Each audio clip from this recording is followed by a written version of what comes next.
So, what happens when things get physical at work? Where do you draw the line between defending yourself and doing something that could get you fired? That line is way blurrier than you might think. Today, we're going to figure out exactly where it is by looking at two real world cases with two totally different endings. So, let's get right to it. Can you actually be fired for defending yourself? Well, the short answer is it totally depends. We're going to explore this by diving into two recent cases from Australia's Fair Work Commission. In one, the self-defense claim was a spectacular failure. In the other, it was a complete success. Let's start with the one that went wrong. Okay, so first up, we've got a case involving a guy named Mr. Peng Zhang and a nasty confrontation in a workplace elevator. Now, he argued he was just defending himself, but as the commission found out, the security cameras, well, they told a very, very different story. And wow, did things escalate fast. It all kicks off on September 16th when this incident happens in an elevator just before Mr. Zhang's shift is supposed to start. The very next day, it's been reported by two different people.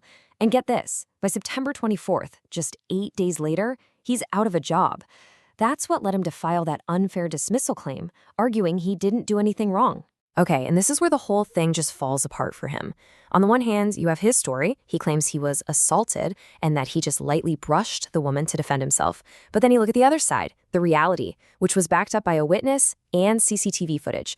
He didn't lightly brush her. He pushed her hard in the back and then swore at her. The two stories just don't even come close to lining up. And really, this quote from the Fair Work Commission just says it all. Their conclusion was pretty blunt. They found his version of events was, and I quote, plainly at odds with the CCTV footage. Game over. His claim of self-defense completely crumbled because the hard evidence flat out contradicted him. All right, so that's what happens when the evidence just isn't on your side. But what if it is? What happens when you are, without a shadow of a doubt, the one who gets attacked first? This brings us to our second case, which involves a mine worker named Mr. Wheel. Man, this situation was just violent from the get-go. It starts with a verbal argument in a work truck that quickly turns physical. A colleague grabs Mr. Wheely from behind, actually bites his thumb, and injures his face. Mr. Wheely later testified that he was genuinely scared for his safety. It's only after he manages to get out of the truck that he throws two punches to stop his attacker.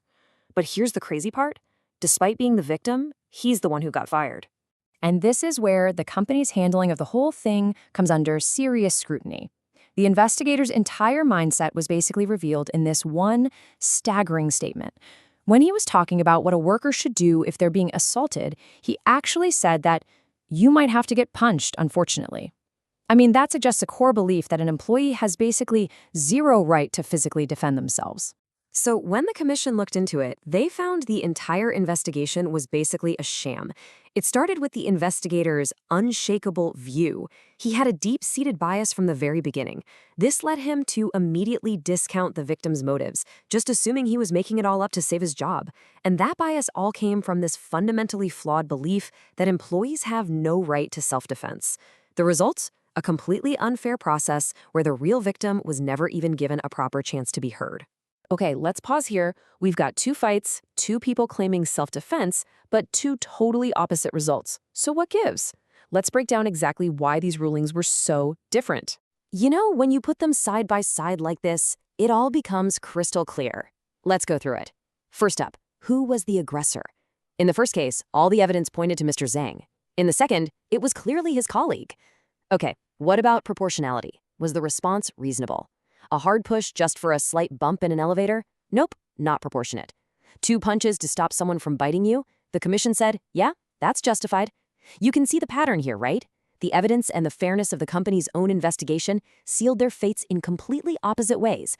All right, so after all that, what's the big takeaway for you? For any of us, really. Let's boil these complicated cases down into some key lessons that every single employee should understand. So what have we learned?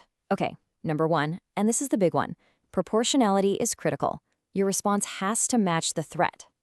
Number two, evidence is everything. CCTV footage, witnesses, that stuff will always beat a he said, she said argument. Third, if you're the one who starts the physical contact, it's pretty much impossible to claim self-defense. But here's one for your back pocket. A biased, unfair investigation from your employer can actually become your strongest argument. And finally, your own credibility and how you handle yourself, it really, really matters.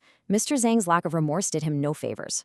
And all of this leaves us with a really tough question, doesn't it? It's one thing for a commission with weeks to review all the evidence to decide what's proportionate. But for you, in that split-second, high-stress moment, when your adrenaline is pumping, how on earth are you supposed to measure that? It's a huge question, and there's no easy answer.